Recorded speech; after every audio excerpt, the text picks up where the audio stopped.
தேமுதிக திமுகவோடு இணைந்தது குறித்து தமிழக பாஜக தனது விமர்சனத்தை முன்வைத்திருக்கிறது. கேப்டனின் ஆன்மா மன்னிக்காது. மக்கள் விரோத திமுகவோடு தேமுதிக இணைந்ததை கேப்டனின் ஆன்மா மன்னிக்காது.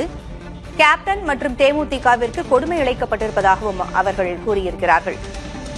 மக்கள் விரோத திமுகவுடன் இணைந்ததை கேப்டனின் ஆன்மா மன்னிக்காது என்று தமிழக பாஜக பதிவிட்டிருக்கிறது.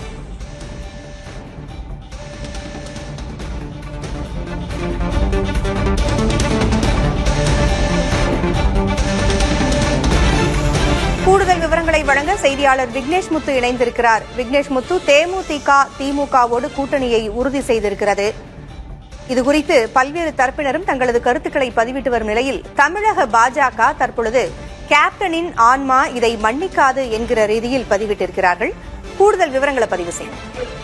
இன்று காலை திடீர் திருப்பமாக திமுக மற்றும் தேமுதிக கூட்டணி என்பது அமைந்திருக்கிறது. அதிகாரப்பூர்வ அறிவிப்பு வெளியாக இருக்கக்கூடிய நிலையில் பிரதமர் நரேந்திர மோடி தமிழக வருகைக்கு முன்னதாக பாஜகவின் என்டிஏ கூட்டணியில் தேமுதிக இணையும் என நம்பியிருந்த பாஜகவுக்கு ஒரு பெரும் ஏமாற்றம் ஏற்பட்டுள்ளது. இதன் காரணமாக தற்பொழுது தன்னுடைய அதிகாரப்பூர்வமான எக்ஸ் வலைதள பக்கத்தில் பாஜக இந்த கூட்டணியை கடுமையாக விமர்சனம் செய்திருக்கிறது.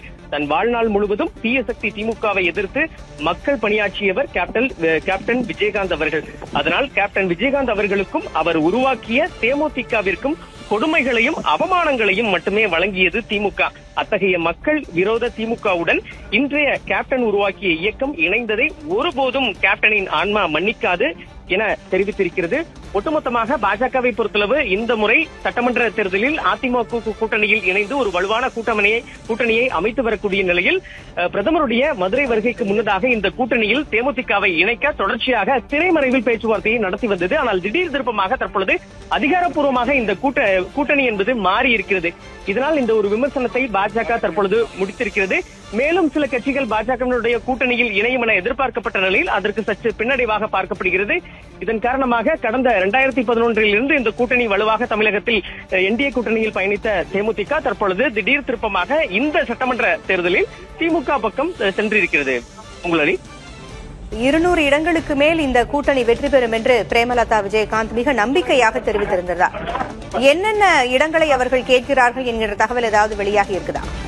இந்த சட்டமன்ற தேர்தல் களத்தை பொறுத்தளவு தேமுதிக 7 சட்டமன்ற தொகுதிகளும் ஒரு ராஜ்யசபா உறுப்பினர் பதவியும் அவர்களுக்கு ஒதுக்கப்படலாம் என தற்பொழுதைய தகவல் என்பது வெளியாகி இருக்கிறது. தேமுதிக பொதுச் செயலாளர் பிரேமலதா விஜயகாந்த் இன்று செய்தியாளர்களை சந்திக்கும் பொழுது திட்டவட்டமாக தெரிவித்தார், நாங்கள் எங்களுக்கு என்னென்ன தொகுதிகள் வேண்டும் என்பதை ஏற்கனவே பேசி முடித்து விட்டோம். ஆனால் அதிகாரப்பூர்வ அறிவிப்பு என்பது முதலமைச்சர் மு.க. ஸ்டாலின் அவர்களால் விரைவில் இன்னும் சில நாட்களில் வெளியிடப்படும். அதுவரை நாங்கள் காத்திருக்கிறோம். சென்னையை பொறுத்தளவு விருகம்பாக்கம் உள்ளிட்ட முக்கிய 6-7 இடங்களில் தேமுதிக நேரடியாக களமிறங்கிறது. இந்த தேர்தலை பொறுத்தளவு பிரேமலதா விஜயகாந்த் போட்டியிடுவார் என்ற ஒரு தகவல் வெளியாகி இருக்கிறது. இந்த ராஜ்யசபா சீட்டில் எல்.கே. சுதீஷ் அவர் நேரடியாக அவருக்கு வழங்கப்படலாம் என்ற ஒரு தகவலும் வெளியாகி இருக்கிறது. இந்த தேர்தலை பொறுத்தளவு தொண்டர்களின் விருப்பம், மாவட்ட செயலாளர்கள் நிச்சயமாக நாங்கள் இந்த முறை நாம் திமுக கூட்டணியில் தான் பயணிக்க வேண்டும். அப்படி பயணித்தால் தான் நம்முடைய கட்சியின் எதிர்காலம் சிறப்பாக அமையும். கூட்டணியில் கூடுதலாக 200 இடங்களுக்கு மேலாக இந்த கூட்டணி வெற்றி பெறும் என்று தெரிவித்திருக்கிறார்கள். அதன் அடிப்படையில் இந்த கூட்டணி உருவாக்கப்பட்டிருப்பதாகவும் தேமுதிக அதிகாரப்பூர்வமாக இன்று இணைந்திருக்கக்கூடிய நிலையில் தொடர்ச்சியாக தேமுதிக தன்னுடைய தேர்தல் வியூகம், பரப்புரை வியூகம் உள்ளிட்ட உள்ள விஷயங்களை அடுத்தடுத்து ஆலோசனையாக மேற்கொள்ள இருக்கிறது. பொங்கலி